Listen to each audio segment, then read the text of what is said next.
Welcome to Faith at Work, the podcast where we inspire and equip professionals to live out their Christian faith in the workforce. Whether you're navigating leadership, balancing work-life challenges, or looking to make a deeper impact, we're here to equip and guide you on how to bring your faith into work. Now here's your host, the director of the Unity Foundation in Alexandria, Minnesota, Kelsey Tim. Today, I'm joined by Johnny Thill, who is a certified leadership and team development consultant and works in leasing with the Herzog Property Management. Johnny has spent years equipping leaders and teams in sales, leadership skills, and problem solving, and he's passionate about helping people unlock their true potential, not just in business, but in life. In our conversation, we dive into what it means to lead with a proactive servant's heart, serving others beyond what's expected, asking deeper questions, and approaching every interaction with the intent to serve. So welcome, Johnny. Based off of the intro I just read, we're talking about proactive leadership and serving others before yourself. And so let's first just share a little bit about who you are, besides what I read, so people can get to know you. Sure. Absolutely. So I'm Johnny. I spent last period of my career doing consulting. To start off doing sales consulting, where sales teams would hire me to come on board and help figure out how to efficiently communicate with customers and improve sales in a service way. So servant-based leadership. And from there, it evolved kind of to doing more leadership consulting, where I'm helping the leaders of these sales teams, motivate their people the right way, not necessarily like with a whip, but like how do I read this person? How do I know this person, understand this person more? Mm-hmm. And I'd say the big overwhelming theme amongst all of it was proactivity. The most efficient and the most skilled leaders I've come across that I've had the pleasure of meeting are the ones who are so proactive with everything they're doing.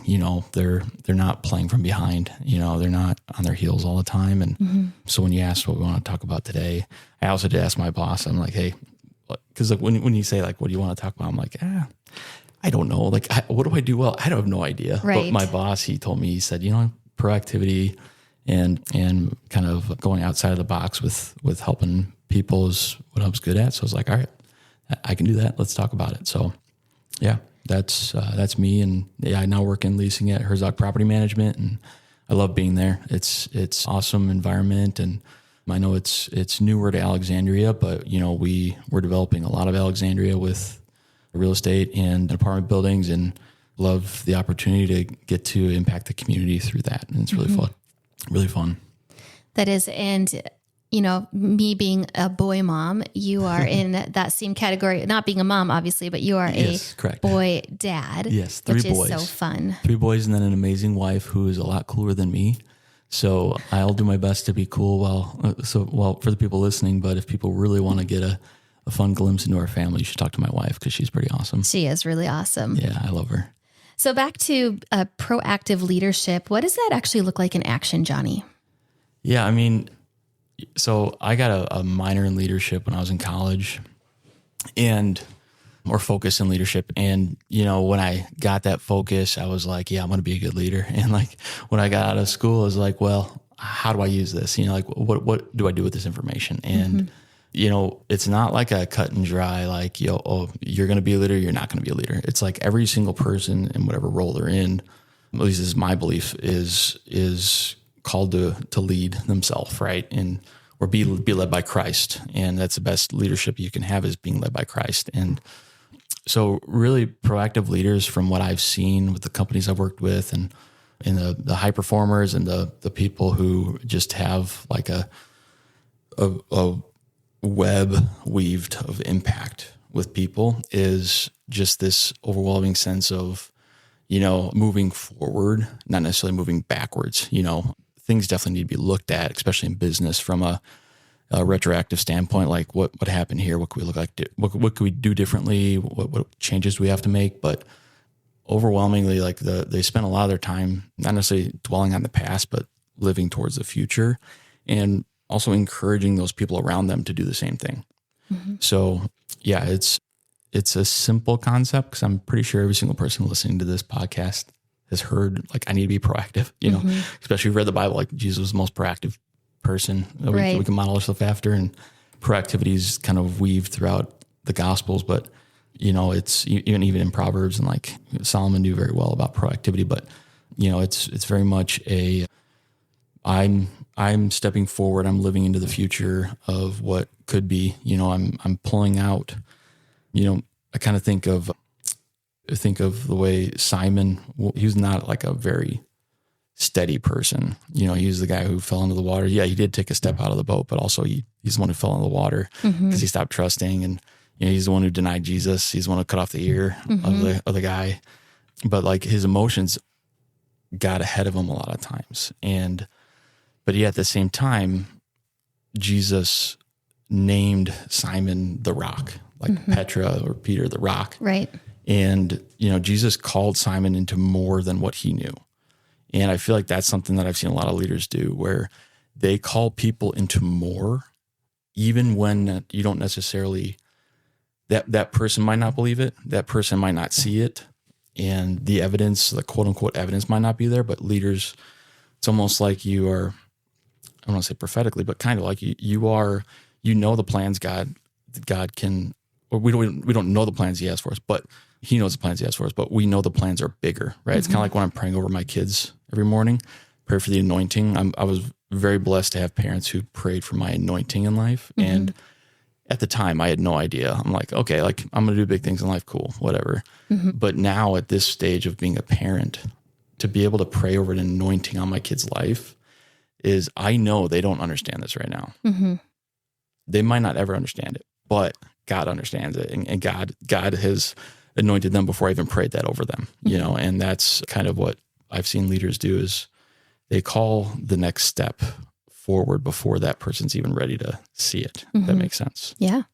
So I think it's that simple but really powerful prayer, like you're saying, is like, Lord, give me eyes to see the way you created Johnny to be, right? Yeah. Because then we get his perspective, and it's beyond our understanding and limitations. Yeah. And then he gives us that. I love listening to Dr. John Delaney. I love John Delaney. Yeah. He's really awesome. And what is that? The one thing he always says to people when they call in is, what's the best next right step for you? Absolutely. That was, so when I first, I read the book in college, but it's Great by Choice by Jim Collins. So anytime I did consulting, the first conversation I always had with leaders was the establishing a 20-mile march. Like, what does a 20-mile march look like? And the story is Roald Amundsen, the first person to make it to the South Pole and back. What he did is he said, I am going to go 20 miles with my team every single day. If it's a snowy day, if it's a sunny day, doesn't matter. We're going 20 miles. And they made it there and back. And there were other teams that were trying to essentially race them to the South Pole and back, and they all died on the way. But they said, we're going 80 miles on a sunny day. But then when it's a blizzard, we're going to set up camp. But there was way too many blizzards, right? Right. And, the next best step is, what am I going to do today? What am I going to control today? Because I feel like control, influence, accept idea, where if I can control what I can control, your brain, the way your brain functions is the way we're designed is amazing, because, we always think emotionally before we think rationally. That's just the way psychology works.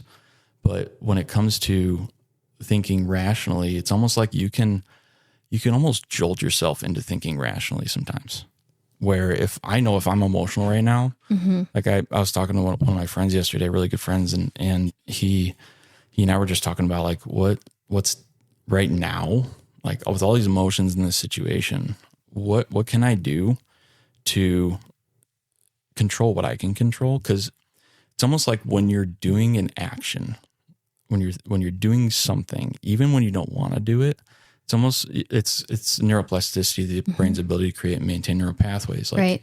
You are creating new neural pathways of habit, where you are saying, I can do this, but also you are not thinking emotionally as much as you were before. Right. Because, it's almost like if you ever try talking to someone when they're in an emotional state with ration, like if I do something to upset my wife, and like, one of my mentors, Dave, like he said to Lizzie and I a few times, and like he was listening to me explain logically. He was listening to me explain logically to Lizzie why I did certain things. Like, why did I do this in this situation, this in this situation? But he pointed out to me, like, what I'm not doing is I'm not listening to the emotion here, right? I'm not listening to what she's feeling. I'm just explaining my side. I was reactively explaining my side, trying to protect myself, essentially. And when you're trying to speak logic to an emotional situation, you're almost like throwing, it's like throwing rocks at a wall where, nothing's going to stick. Right. Because that, like, the soil's not fertile at the moment. It's hard because it hurt. And it's almost like you can't pull someone, you can't just like straight pull someone out of a emotional state, but you can tie a rope to them and slowly pull them out, right? Where, one of the things I've seen leaders do too, where when it comes to being proactive, is when someone's in an emotional state, I can go up to a leader, especially a lot of leaders are like that I've worked with are the dominant personality style, where I'm going to tell you exactly what to do. And if I do that, like when I had coaching sessions with people where I learned pretty quick, where I told this one guy what to do and he said, no, he just straight up told me no. Whereas if I kind of asked him questions that led him to that result, it's like it would have taken a little bit longer, but he was bought into that idea. Right. Because then it was his idea. It was his idea. Well, you're reminding me just because, mom is my first job. And it's, when your preschool or toddler is having a temper tantrum and you tell them to quit crying. Does that work? No, it intensifies the situation. And so I quickly learned the art of validation in parenting, and that actually minimized tantrums. It was, I'm so sorry you're sad. I'm so sorry you're mad or hurt or whatever little it is. And then what do you need from me right now? And usually it was just like a hug or a snack is usually what it was. Right. Yeah. But then it's like, okay, so now they're regulating their little nervous system, and then they're open to actually listen. And then you're able to help them problem solve. Okay, they got hurt, but maybe there's something deeper going on. Absolutely. And back to your thought about the gentleman that led a team to I was going to say South Africa, but the South Pole. Yes. With 20 a little bit colder. A little bit colder. I would much rather go to South Africa. Yeah. But it made me think of Atomic Habits by James Clear. I love that book. And I actually just watched video. I'm in a women's network or leadership network group, and I took some notes on it, but he was talking about, systems equal daily habits, right? So this is the proactivity, and it's the little things. So it's about alignment between your goals and your daily habits. We don't rise to the level of our goals. We fall to the measure of our systems. Yep. Wow. Isn't that good? That's so good. So again, that is not a Kelsey quote. That is a James Clear quote. It's kind of like in The Office where Michael Scott quotes Wayne Gretzky. I don't know if you've ever seen The Office. Some listeners will know. My older son and my husband have, and they would be tracking with you, but I'm not. It's not one of my gifting is remembering lines. Josh, I hope you're laughing at this when you listen to this later. But forget I said that, but other people will laugh at it. They will. Yeah. Yes. But that's so good. I it's almost like you're creating a floor. Your habits are your floor where, like the most successful people that I've come across aren't the ones who try to change their life in a day. They're the ones who try to use every day to change life, I guess. And where, it's not, for me, it's like, especially early on in my sales career, it was really easy to be like, oh man, like, I got to go make a ton of sales today. And like, I could do that once or twice, but like I would get burnt out pretty quick. Or I know imposter syndrome is a really big thing in today's society. And like one of the forms of imposter syndrome is perfectionistic imposter syndrome, where essentially you create this huge high expectation for yourself, one that you're never going to meet. And every time you don't meet that, it's almost like you're just knocking yourself further down the hill. And when you do this, when you kind of create these expectations that I'm just going to change my life in a day, which, I'm a millennial, so my millennial society is very much like we've always had everything at our fingertips. It's like immediate satisfaction, and it's very much counterintuitive to that idea of like I need to I have everything at my fingertips to make today great, but I'm not going to go reshape my entire life in one day outside of like dramatic events and stuff like that. But usually those are more negative than positive. Right. So yeah, I mean, you're not creating your life today. You're using today to create your life, kind of. Right. So my brain is going in a couple different rabbit holes right now, sorry, but yeah. no, this is good. This is what I prefer actually, is just kind of off the cuff. Too, yeah. But when you were talking about when you were in that coaching session and you told the guy what to do and he said no, and I was relating it back to our relationship with God. Yeah. And the difference between religion and relationship. Yeah. And the Lord my heart's been really messy this year, if I'm being completely honest. And I'm not going to go into the details about that, but in my messiness, the Lord has been showing me that, I thought I got set free from performance 10 years ago when he showed me that I was striving and my worth and identity was coming from all the things that I was doing for everybody else. And so I made some major drastic shifts. I quit things that I was a part of. And you probably read Boundaries by... I actually didn't. I was sitting, imagine this, I was sitting at the Caribou parking lot and I was actually in an MLM. I was selling products. Nice, and the Lord showed me that I was doing that for like worth and identity. Yeah. And I had a poverty mindset. Sure. And I quit that day. Never did it again. Yeah. And so that was there are those like, for instances, like in a moment, your life changes. That was one of them, but it doesn't happen. God is a God of process. Yeah. As much as I hate to say that out loud. Yeah. But back to that is like, I love to know, I'm a very black and white person. I can be. And the more that I mature and grow, that's just not how life is. But early on, and actually not even early on, but most of my relationship with the Lord was me following the rules. Sure. Because then if I did, that's why I liked math growing up, is because if I put in this X plus Y equals Z, I know what the outcome was going to be. Yeah. And that provided safety for me. Absolutely. And so I did all the right things, right? Yeah. So then I wouldn't get in trouble because I had so much fear around that. Avoid sin. Like it's, avoidant. Yeah. Yes.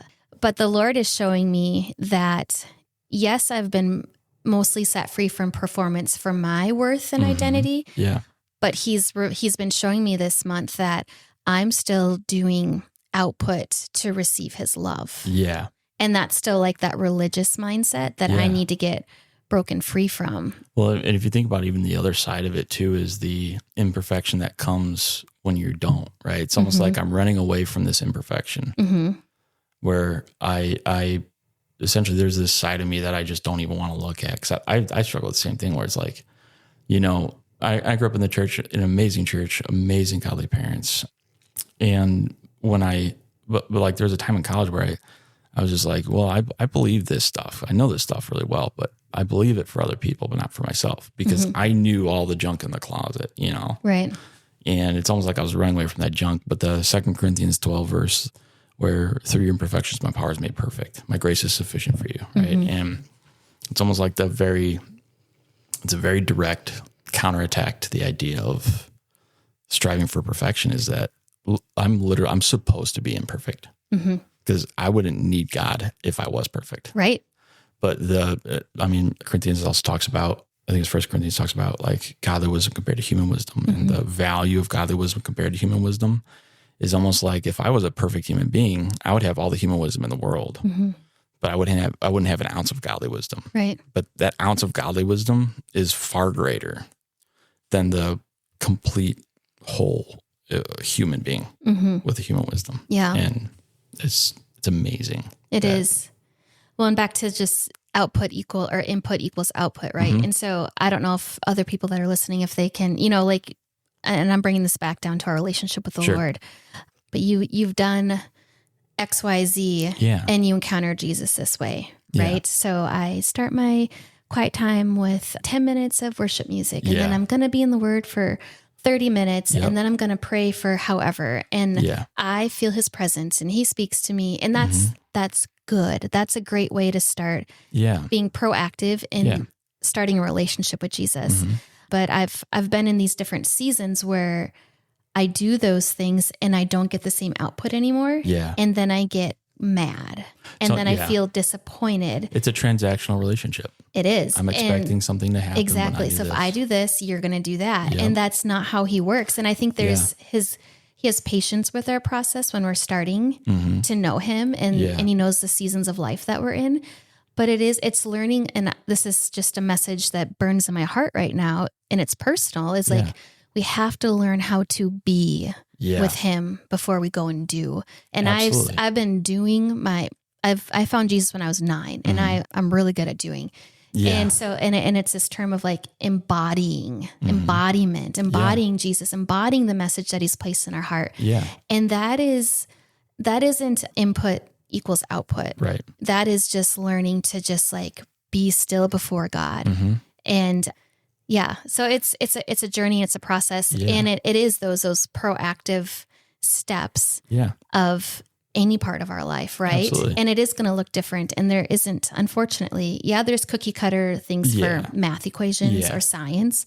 Yeah. But for most of life and relationships, it just doesn't work that way. Right. Absolutely. Because God has created each human being. I mean, there's the hands and the feet and like every single body part of the body of Christ. But like, we're not all going to do the same thing. Paul talks about that. We're not all going to do the same thing. Not all going to have the same gifts.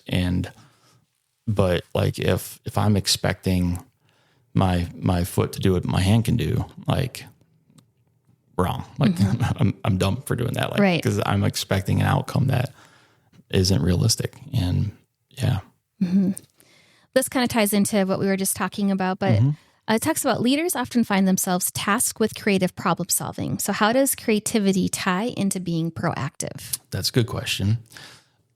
So from what I've seen with different leaders I've worked with, when like it's kind of like when I ask my wife, what do you want to eat? Like, where do you want to go to eat? Like, I'm sure a lot of people deal with this. Like, and my wife, if she asked me the same thing, like my brain would do this, where it's like, I don't know, because in the moment, it's almost like creatively think right now. Like if you tell someone to creatively think, like they're going to, the pressure of it all is almost like it just freezes, the creativity idea of like being able to look at different pieces and see.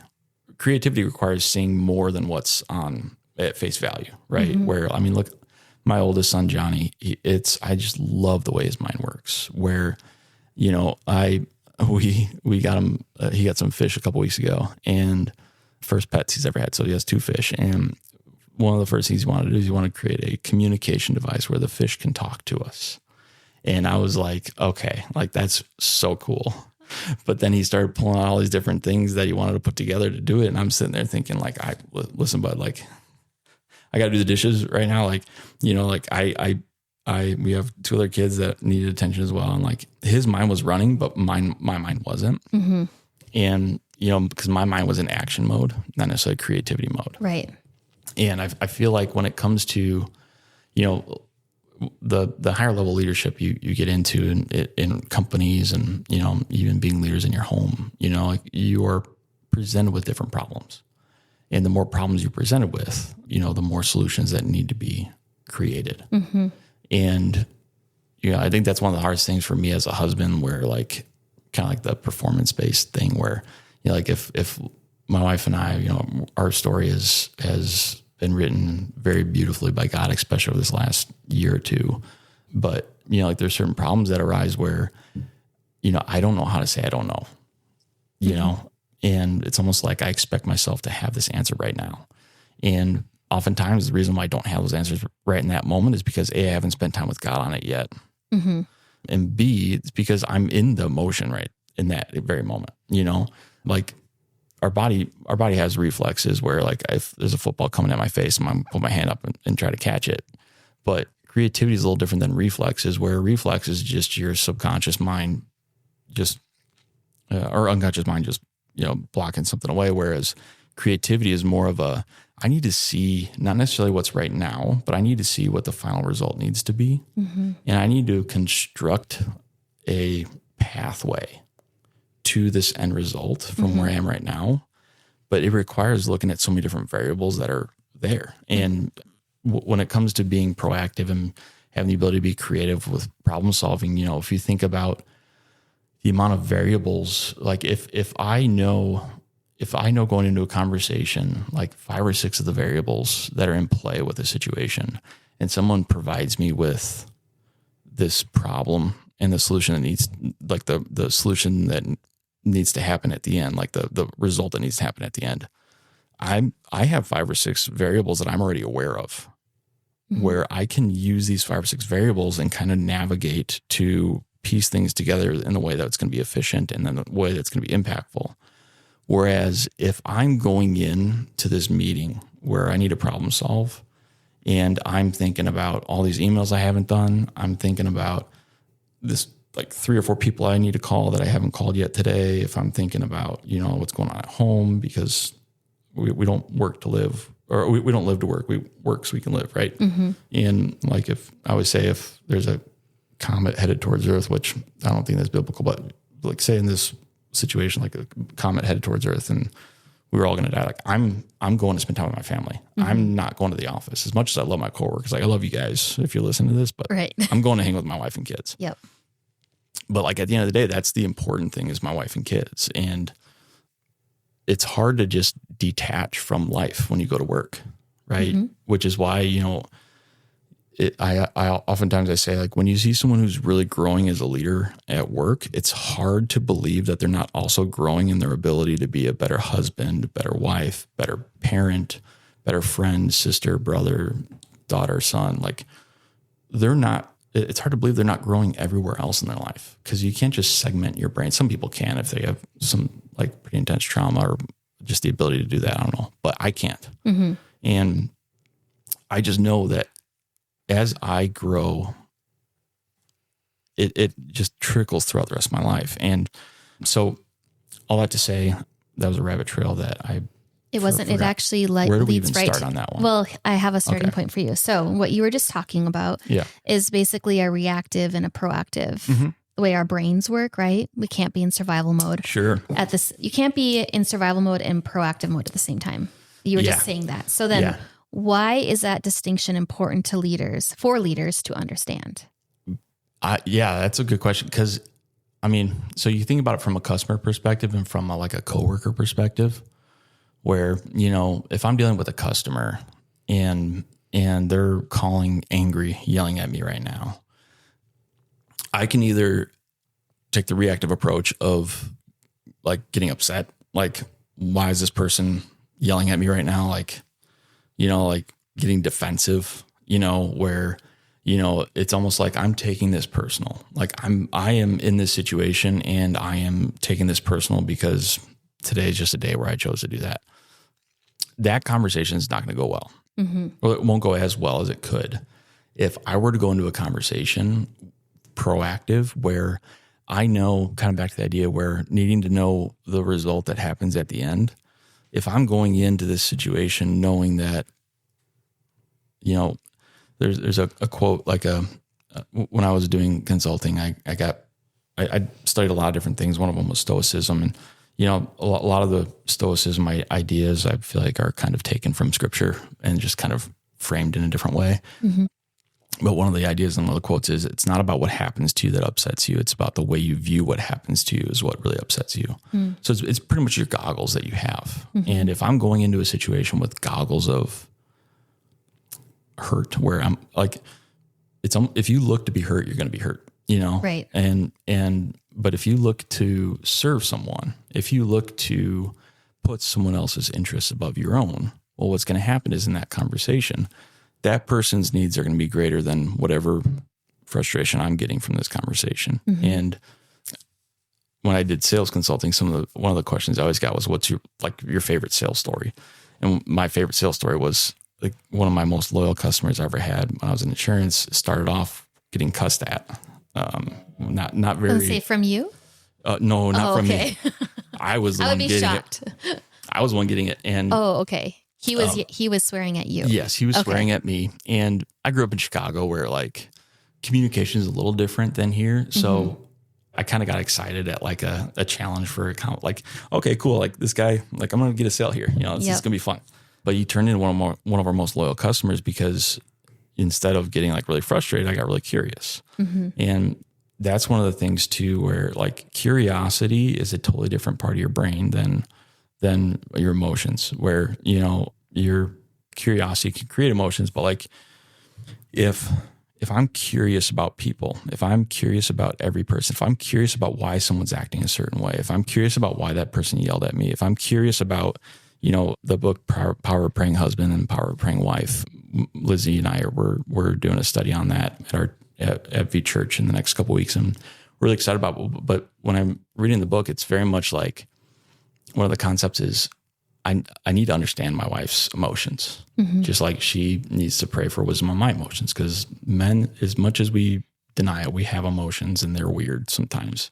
Like the weirdest things that, like I was we went to Mount Rushmore last week, and I was snoring so loud, and Lizzie poked me to wake up because I was waking the kids up, and you know I was like, oh, that's so. I was thinking in my mind, like, so disrespectful, like how dare someone wake me up from my slumber, you know? But it's just a weird emotion I had where, you know, like, yeah, I needed to be woken up because I was snoring, but you know, my emotions in a reactive way, I was very much like, well, that hurt my feelings, yada, yada. So all that to say, kind of coming back around with your proactive and your creative problem solving, especially in conversations, if I go in knowing the result that needs to happen, and I'm able to look at the variables because I'm actively thinking, how can I serve this person? You know, it's kind of, if you think about anytime I go into a meeting or something like that, I always take like 3 or 4 minutes to pray, because I want to pray that like I'm going to have an impact here, that things are going to go well, you know, before my day starts, and I pray as well. But I mean, if you think about Jesus, like before Jesus did his ministry, he went into the desert, right? Before he went to the cross, he went to Gethsemane. You know, like he always prepared himself too. Right. And the more prepared we can be mentally, the more we can go into a conversation curious about why something's happening, you know, and kind of allowing for variables to show themselves with someone. Because like, yeah, chances are if someone's calling you frustrated, you're not the real reason why they're frustrated. You know, I had someone tell me, like, I'm sorry for getting upset at you. I just have a lot of other stuff going on in my life. And at the time I was like, man, like this really hurt my feelings. Why'd this guy say that? But at the end of the day, like he had a lot of stuff going on. Like I wasn't the most important part of his day. Right. I was just a part of it. So the more you can be proactive and see all the variables and actively put yourself in a position where you're looking to serve someone, not serve yourself. It takes a shift in brain chemistry, and it takes some like growth of neural pathways with neuroplasticity, like essentially flex this muscle. But the more you flex it, the easier it gets, where I'm going into a conversation knowing that this person, whatever emotions they're going to have, I'm going to figure out what's going on my end and control what I can control to make their life better and diffuse the situations way quicker. You know, my conversation's way different when I know that, hey, I'm not taking this personally. You know, if you think about Jesus, like, you know, husbands, love your wife the way Christ loved the church and giving your life for them to present them as perfect. Like Jesus did that really well. But if you think about it, his bride was whipping him and crucifying him, yet never did he turn around and be like, hey, why are you doing that? Hey, that hurt my feelings. You know, like, right. Hey, you're breaking my body right now. Like never did that. And the level of proactivity it would have taken, because he knew the end result. He knew what needed to happen. So I would say preparation and knowing what needs to happen and the variables in play are huge from a proactivity standpoint. Yeah. I've been a part of a team in a different job, and it felt like we were constantly reacting to things versus having a plan in place. Sure.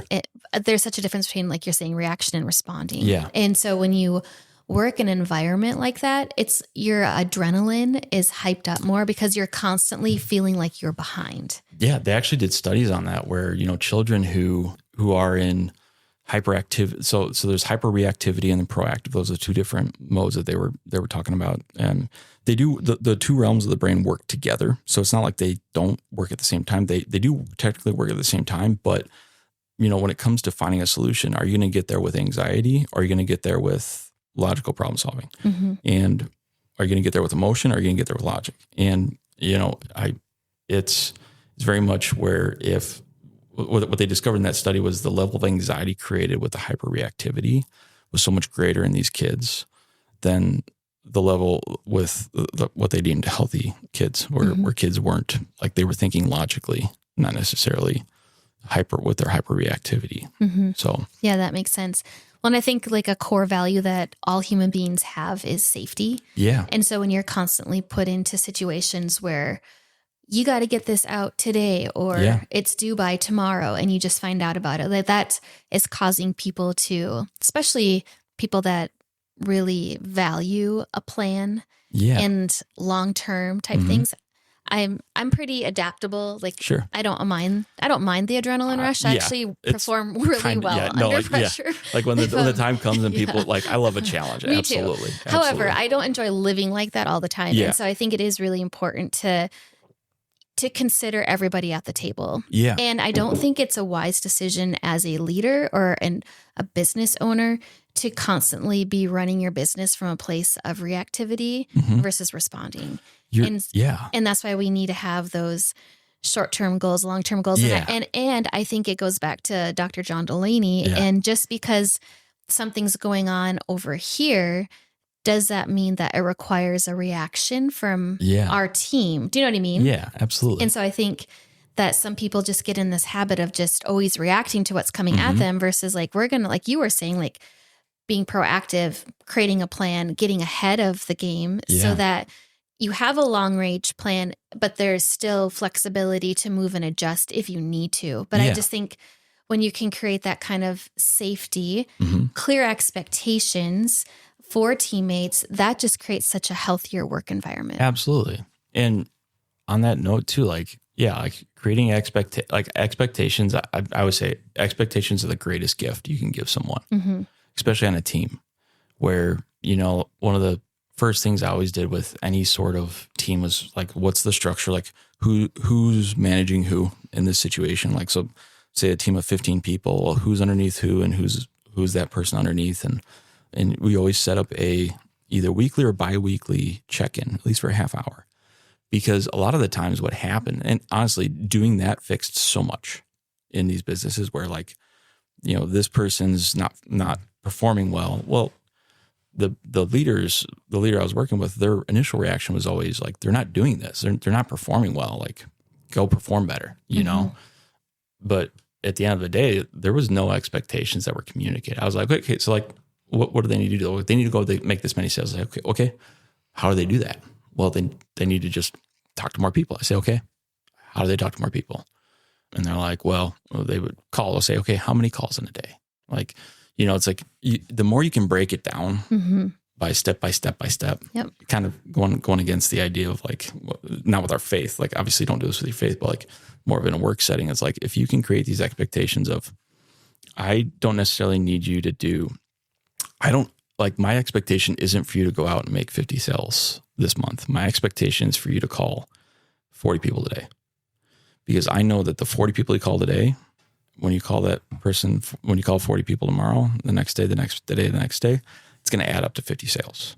But yeah, if you create these expectations and you communicate the expectations, it's almost like they're excited to go do this for you. At least the good leaders. Right. Like if you're a good leader, people are excited to go follow you. They're like, where are we going? Like, let's go. Yeah. Kind of like my kid. I'm like, all right, I'm going to go work on something in the garage. He's like, all right, I'm coming. And leaders work the same way where it's like, hey, we're going here. And I know exactly where we're going, but do my people know where we're going? And there's a book called Extreme Ownership, and definitely not a like there's some language in there that's like, it was written by a Navy SEAL. So like, it was very much like the wording is not necessarily what I would recommend for this podcast, but some of the ideas where like the why, communicating the why to your team and people on your team, and for them to know why we're doing certain things.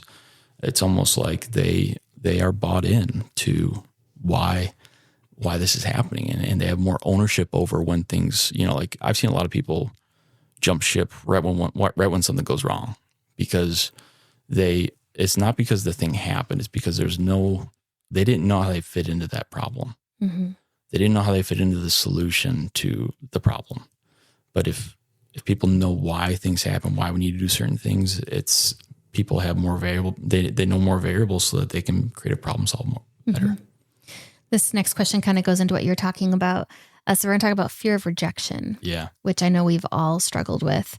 So fear of rejection or an uncomfortable answer often stops us from asking deeper questions. How have you learned to move past that fear? So in work, like separate, like personal life separate from work. So in work, like it's kind of reframing, like, what are they saying no to? Mm-hmm. When I first started in sales, I was really afraid to ask certain things because I was afraid of embarrassing myself, of not being their friend, like whatever. And I was afraid of just getting rejected. But the more I look at, there's a very old book, but very good book, The Psychology of Sales, where I think the quote is, they're not saying no. Are they saying no to me, or are they saying no to what I'm proposing? Mm-hmm. Because they're two totally different things. So if you can separate yourself from the process where, you think about identity, you kind of talk about identity. Like if I identify with my job, then however good work goes today or however bad work goes today, that's how I'm going to be feeling. And, we call it control or conditional and unconditional confidence, where conditional confidence is confidence based on the result. Where am I going to be happy because we made a lot of sales today, or, like our team did really well or solved this problem today, or am I going to be upset because it didn't happen? Or am I going to be happy with me and my team controlling what we could control today?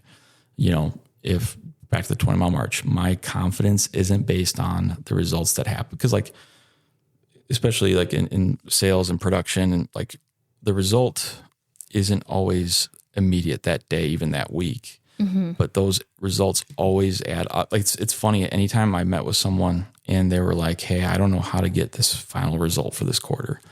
And I was like, well, let's break it down to 20 mile march. And when we looked at conversion ratios in terms of how often like this type of lead converted to a sale, and we established, okay, so if we make this our goal daily, if we do this daily, what's the result going to be over a period of 3 months?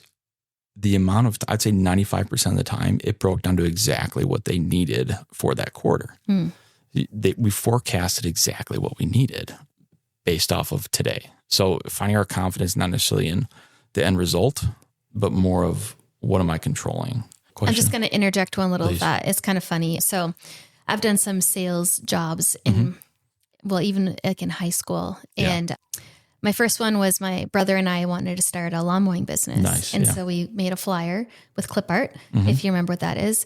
And we went door to door with our lawnmower and we asked people if we could mow their yard. Awesome. Yeah. And we probably covered about a mile of neighborhoods in that day. And every single person told us no. Who could tell a little Kelsey no to mow the lawnmower was probably as big as I was, but my older brother, he is 6'4". Sure. I'm 5'2", just to give you a visual. Yep. So it's pretty funny. But anyway, so that was the start of starting to get over the fear of rejection. And then I did an internship for a nonprofit out of college, and I was their fundraiser. Yeah. And so I literally went through the phone book and called people to ask if they would want to give towards what we were doing. Yeah. And I heard no again a gazillion times. And I learned that so I don't actually hear no when somebody tells me no. I hear it's just not right now. Right. And I will circle back. Yeah. In timing. Yeah. But I think that's what you're saying too, is like, they're not rejecting me. They're just saying, no, I don't want the product that you're offering to me or the service. Yeah. And again, I think if you can reframe it as, it's just not for right now. And maybe it'll never be, but that's just really helped me get over my fear of, if I had to cold call people or just show up at somebody's office or shoot a text or make a phone call, I guess it's the same as cold calling, but it's not personal. It's not personal. And even too, from a leadership perspective, like if you think about the amount of times, I'm sure there's leaders listening to this where they're like, yep, that happens to me, where it's like, I'm telling my people they need to do this and they're still not doing it. It's kind of like with my kids, like, hey, we need to do this. And like, why are we still not doing that? Yep. But it's almost like detaching yourself from whether or not people are doing what you ask them to do, where my confidence isn't necessarily in like, it isn't whether or not my people listen to me, right now it's on how well can I communicate? How well can I influence? Controlling everything I can control, knowing that they are going to make mistakes. That's one of the biggest things that creates a lot of like frustration for leaders is the mistakes that happen after something's been communicated. Mm-hmm. And yes, there's a certain point where like people need to just like, there are situations where people just don't do what they need to do. Right. And those are sad situations. But, you know, when it comes to like, if I allow my team to hear me and they can choose whether or not to adopt it, their life's going to be way easier if they adopt it, but they might not realize that right now. Mm-hmm. I can try to communicate as clearly and well as I can, but sometimes people just aren't going to do the things because they want to do it their way. And at the end of the day, having the grace to know that people are going to make mistakes and to be like the safe place for them to grow through those mistakes. Obviously, if it's like a business situation where like there's this, like you don't need to ruin things in business so people can make mistakes like that. Right. But at the same time, like, you know, if someone structures their day wrong after you told them to structure their day a certain way, and you can either tell them, hey, you need to do this at this time of each day, and the likelihood of them doing it is pretty low. But if you were to tell them that and then allow them to do it their own way, then they come back. Like I've had some people come back to me like a week or two later and they're like, hey, like I ran into this problem, you know, like my day's not going well. I say, well, if only there was a way we can structure our day that would work really well. If there was a way where you can structure your day that would work really well for you, would you be open to that idea?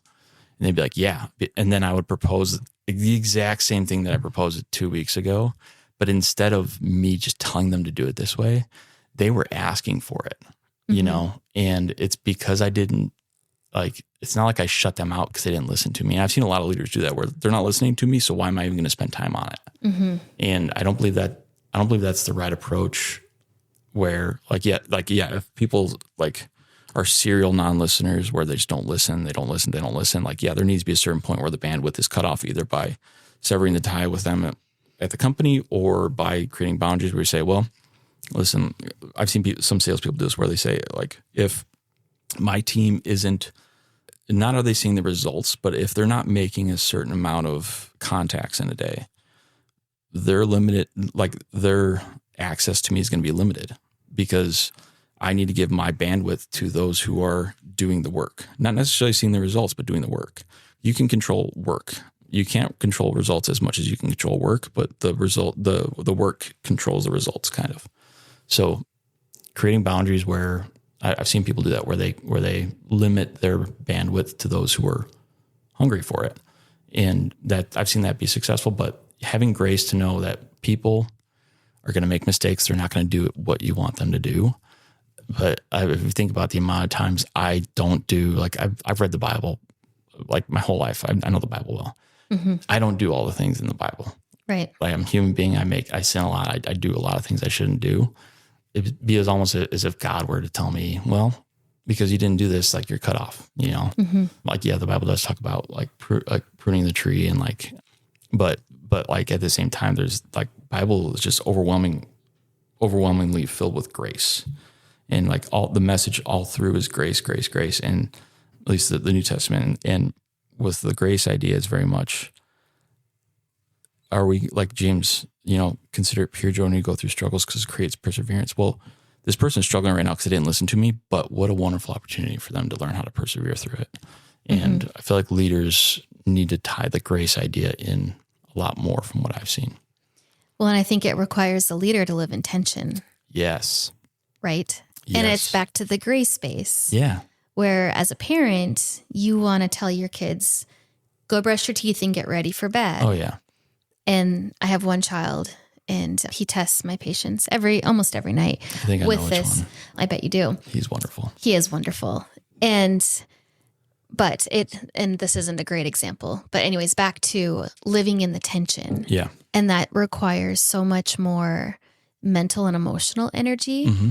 And then to be able to sit with somebody that you already maybe gave them the answer. Yeah. And like you said, they came back to you. And then just because you said it differently, now you're open. Yeah. Like that. I mean, that takes a lot of like deep breath, grace, divine enablement. Yeah. Right. And that now they're ready for the revelation. And it's like, okay, this is just coming to me. So when we read the Bible, right, you and I have been reading our Bible for a long time. Oh, yeah. And the Bible, we will still get brand new thing. Like, oh my gosh. Like I'm hearing this for the first time ever. And I've read it how many times, but it's like, I heard this once and it's like the Lord, he reveals things to us when he knows that we're ready to steward it. Yeah. Because that's on me. Now I have that responsibility. So this passage of scripture is, oh my goodness, like it's a whole new, like it's the maturity of, it's not the milk anymore. Now now I'm like seeing the meat. Yeah. And so, so like, that's why we need to become like Jesus so that we can be really great leaders. And, and I know that there's the hyper grace and I can do what I want because God, no boundaries whatsoever. That's gross. Yeah. God calls us to live set apart, to be holy. We should have the fear of the Lord, which is living like the thought of not having him, like his spirit with us, like that terrifies me. Oh yeah. I don't even know what that would be like. Think about what Adam and Eve, horrible. The like that idea, but they actually had God and they experienced it, like the level of holy crap, like what just happened. Right. I can only imagine. I can't. And that's crazy idea, but. Right. But it goes back to like, we're not called to be drill sergeants. Yeah. There's a time and place to be like, if you're in the military and it's life or death. Yeah.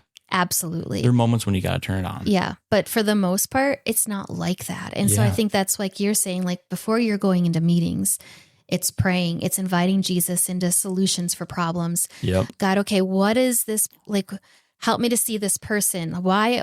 Help me to find the words or ask the right questions. Yeah. I read a book about my identity. I forget what the book's called. But anyways, this is one of my main takeaways, but it's asking the Lord with whatever situation that we're in is, what do you want me to know? And what do you want me to do? Yeah. And so maybe right now, if somebody's listening and they maybe it's a family member or maybe it's an employee and they keep dealing with issues over and over again, start there. Okay, Lord, what do you want me to know about this person? And then what do you want me to do with them? That's amazing. And you think about I think you mentioned earlier in the conversation about as a mom, like you understand, like thinking about the way my wife understands my kids compared to me, like she'll tell me like, oh, they're thinking this or feeling this. I'm like, I just thought they were walking by me. Like I didn't realize that, but like she's able to pick up on certain things because of the mother's intuition and knowing our kids, like you knowing your sons as a mom, you know how to work with them because you learned them. And I feel like because you like the depth of love, the unconditional depth of love you have for them is just at a point where it doesn't matter if they were to kick you in the shin. Like, it would hurt and you'd have emotions about it, but like you'd love them through it. Right. And obviously like your employees aren't your kids. The people you lead aren't your kids, but they are children of God. And the level of grace God has for them, for there to be a match, we can't match God's level of grace. It's not possible, but for us to even attempt to match, to like give whatever we can of grace to in the same way God did, would reap so much more fertile soil. Kind of going back to what you were saying, where are they ready for this? Like if people like safety, people learn so much better in a safe space, kind of like going back to the idea of with being proactive with, the seeds falling on fertile soil or seeds falling in rocks. Like you can't control what someone listens to, but you can control what you can do to create an environment that creates fertile soil. And you can drop the seed and just pray that God, like for one of the biggest things that I've experienced, and Lizzie's, my wife, is a huge example of this. Like the amount of prayer she's put in for me as a man, as a husband, as a father, her and I was just texting her about this yesterday, but like I couldn't imagine being where I am right now today, what I've gone through, what we've gone through, what we've grown through without her praying and me not even knowing at the time. My mom, I remember there was a time in college where I was basically ready to turn away from God. I just remember hearing my mom at 3 a.m. praying outside my room for me. And, like that, the best thing we can do is control what we can control and pray for God to do the rest. Right. We can plant the seeds and pray for God to water it, because if we try changing people, like God can change people way better than I can. Yeah, and you can't. I can't. And if I try, I'm going to do a horrible job at it. So if I just pray for God to do his work and just allow him to do his work, and I just focus on, like you said, what do I need to know? What do I need to do? How can I plant the seed right now? And let God water the seed. That's where the impact really lies. Yeah. That's where the change can really happen. I just remember the name of the book. It's called Identity Exchange, but I don't remember the author. Awesome. And then the other thing that I just feel like the Lord is actually convicting me of this is real time, people. Okay, but back to my son that stalls at bedtime, like that's what I'm like, you are the king of stalling. Yeah. And he, like his little face lightens up and he's like, I know, so he's like, he's owned it. He's becoming it. And I'm like, that's the power of our words. Oh, yeah. That's who he thinks he is now. And because he thinks that, he does that. And so we need to be speaking life over our people. And so really, I don't want to get like too spiritual, but that's kind of like, that's not helping him. Yeah. That's just causing me to feel more frustrated that at bedtime he stalls and he's not getting to bed when he needs to be. Yeah. And how about what's that person at the office that is maybe the thorn in your side, or there's constantly issues. And what if you started asking the Lord, how did you create them? What do you see their gifts and talents? And what if you started speaking that over them, even though they're not acting like that yet, it's still who God's made them to be. And you talked about that earlier, but we get to help call the gold out of them until they actually believe that that's who God's made them to be. Absolutely. Like, we see what's ahead of them. And like anyone, like when I'm in my situation, when I'm in my problem, all I see is my problem.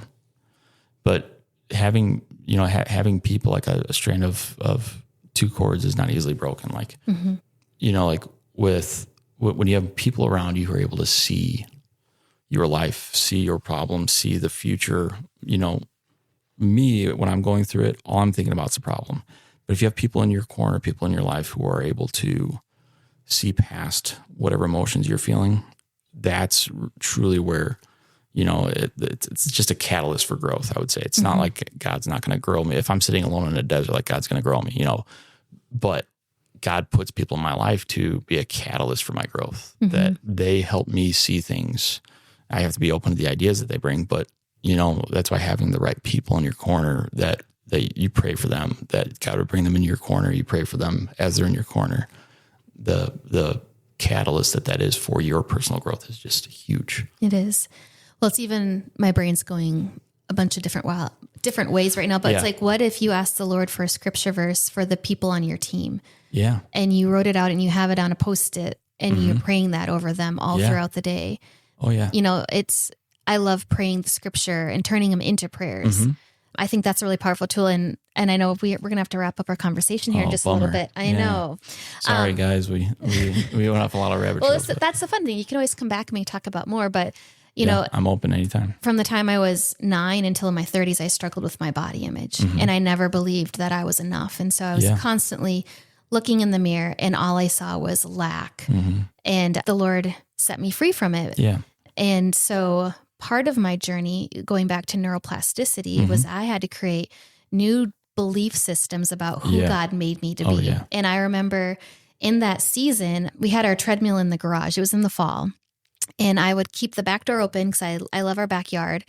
And I would run on it, but I literally would say out loud, like, I am fearfully and wonderfully made in the image of God. And I'm like, running on the treadmill. And I would have like certain scripture phrases about my identity and who God's made me to be. Yeah. And I believed it, but it was like moving my body and saying it out loud over and over again, that it no longer was just something that was a good thought, but it became true. Yeah. Like, this is who God's made me to be. And so maybe there's areas in your life or anybody's life that we've partnered with lies and we're needing the truth, or you're having a hard time with an employee and you need to start speaking truth over who they are, even though they're not acting that way, but the potential's there. Yeah. And so I think that's a really great challenge for us to even praying. And maybe we could just pray right now. Like, let's do it. Okay, Lord, who's that person? What's a verse for them? And then start speaking life over those people. Yeah. So I'll just have you pray and wrap up our time. Let's do it. And you can pray whatever's on your heart. Okay. Awesome. Thanks, Johnny.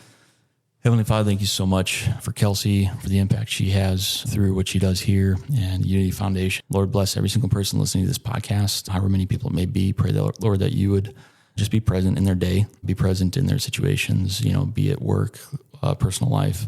Pray that you would just create a desire to be proactive and a understanding of what proactivity looks like for them, and a understanding of what it takes to be proactive and what weeds need to be pulled that are sucking the energy out, that's taking bandwidth away from being proactive. And Lord, pray that you would just give a renewed sense of energy to each person listening to this podcast, that they would be able to go throughout, if they're listening at night, that they would have a wonderful day the next day. If they're listening in the morning on the way to work, that they would have a wonderful day. And Lord, if they're in the middle of the day on the lunch break, pray that they have a great rest of their day today. And pray, Lord, that you just continue to equip us, help us to understand what we can control, and just approach every single conversation, every single person that we come in contact with love and servant's heart in the same way that you would. So thank you, God, for this opportunity to be with Kelsey, and pray that you would continue to bless this podcast and bless the ministry that she has going. We love you and praise your name. Amen. Amen. Well, thank you, Johnny. It was so fun talking about proactive leadership today. Thanks and for we'll having for me sure on. have you on another time. Thank you for joining us on Faith at Work. We hope today's episode has inspired and equipped you to live out your faith in the workforce. Don't forget to subscribe, share with a friend, and join us next time as we continue to equip you on your journey of faith at work. Faith at Work brought to you by the Unity Foundation. Learn more at unityfoundation-alexandria.com.